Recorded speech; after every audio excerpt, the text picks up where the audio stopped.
Hey everyone, Drecky here, and this is the Zenfox T3, probably the biggest dash cam I've ever held.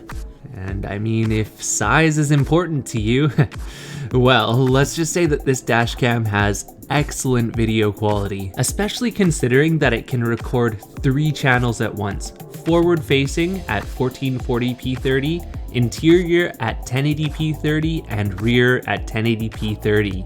It's a whole lot of data, and you know what comes with processing that much data? A ton of heat. So yeah, just a forewarning, if you live in California, Arizona, Texas, anywhere that gets above 90 to 100 degrees Fahrenheit during the day, this probably isn't the camera for you. Especially if you want to use it for parking mode where it's directly exposed to the sun without air conditioning.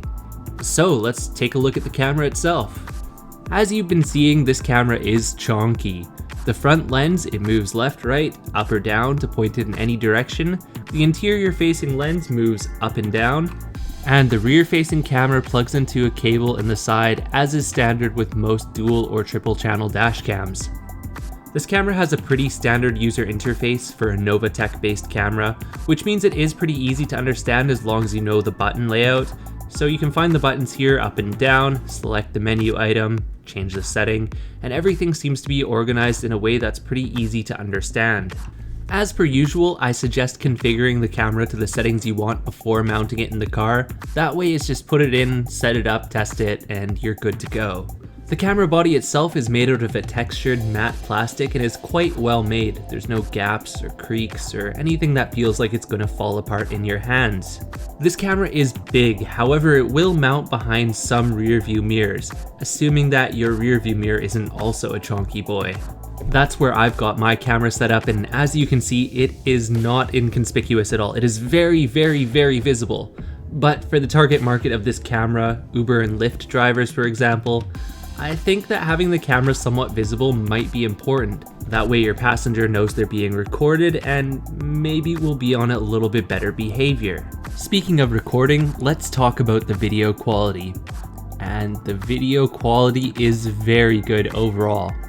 If you're buying a dash cam and seeking some of the highest quality video, the Zenfox T3 will provide very good quality during the day with 1440p 60 if you're only filming using the forward and internal facing camera. That 1440p 60 footage that the front camera produces has good dynamic range, a ton of detail, and all of the frames you could ask for in order to capture the detail of license plates from oncoming cars. It's a shame you can't use it at the same time as the rear camera and then have the internal and the rear camera set to 720p, but I do understand the limitations of this chipset and the amount of data that the cameras can push through. The internal and the rear cameras themselves only go up to 1080p 30, and that's not a problem. As I said, you don't really need as much detail from the interior of the camera as you do from the front and rear, but the footage from both of these cameras is pretty good as well, especially in the daytime. The internal camera gives you this really ultra wide kind of stretched field of view, and the rear camera picks up most important details such as license plates when they're close enough. Color and exposure from all 3 cameras is pretty accurate, and even when put side by side with my other cameras such as the Viofo A119 version 1, Viofo A129 version 1, and some other Vantrue 1440p cameras that I have sitting around, the Zenfox T3 tends to produce the most detail, the sharpest license plates, and this is really applicable to daytime. Nighttime, it's a little bit of a different story.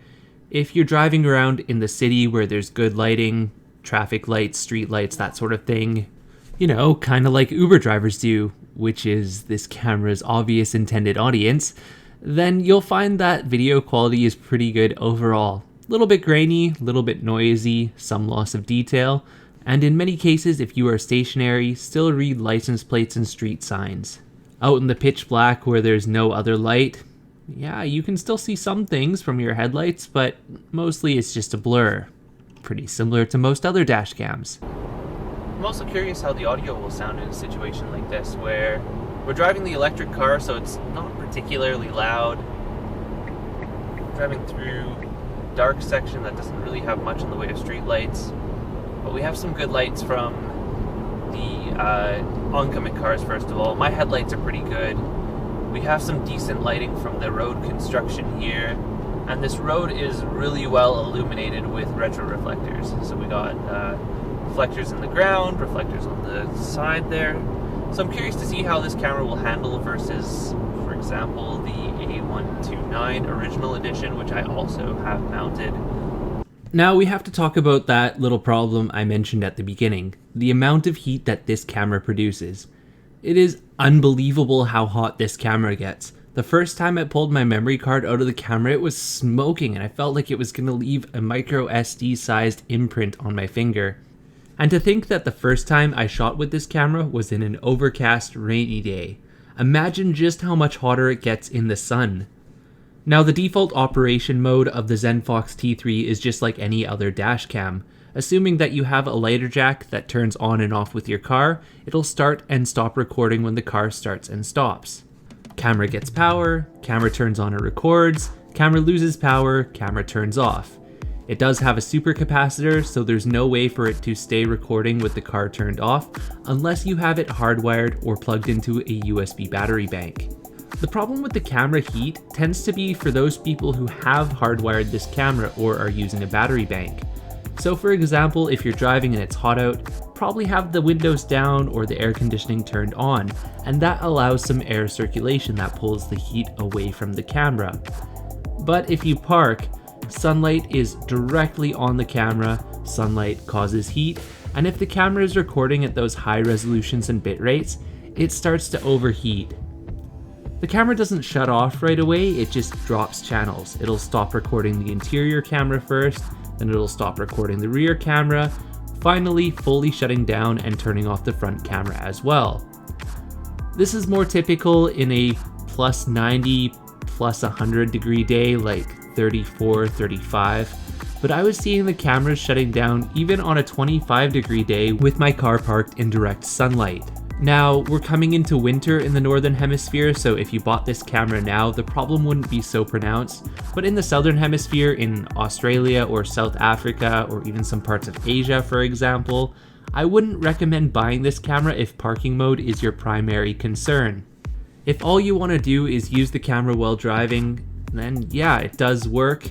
I'm still concerned about that heat because heat does destroy memory cards faster. But if you want to use parking mode for an extended amount of time, yeah, nah. So what can be done to help dissipate heat? I've seen people drilling holes in the camera, I've seen people pulling the camera apart and applying new thermal paste like you would to a computer, and that's the thing, you shouldn't really have to do this. None of this should need to be done. This is on Zenfox for not having a better cooler built into their camera, maybe even a fan just because of how hot this thing runs. And even then, I honestly don't know how much applying a fan would help, just because the camera is sitting in direct sunlight and the interior temperature of a car can get so damn hot so quickly. So that brings me to the question, should you get this dash cam? Seen a lot of places recommend it because of its good video quality, and it's true, if you just take it out into your car and you're using it as a straight on dash cam, the video quality is excellent. Very, very good. So from that perspective, if that is what you want out of a camera, or if you're driving for Uber and mostly using it at night or in low light, not in direct sunlight, air conditioning turned on, you know, all of these situations where the camera is kept cool. I drove for 3 hours straight on a 95 degree day, about 35 Celsius, and didn't have any issues whatsoever. Now on the other hand, I parked the camera at my work in direct sunlight, and after about 45 minutes to an hour it started dropping channels. So parking mode, nope. Not really. Maybe you should wait and see how version 2 turns out. And even as a normal camera, if you live in a hotter climate, I would think twice before purchasing it.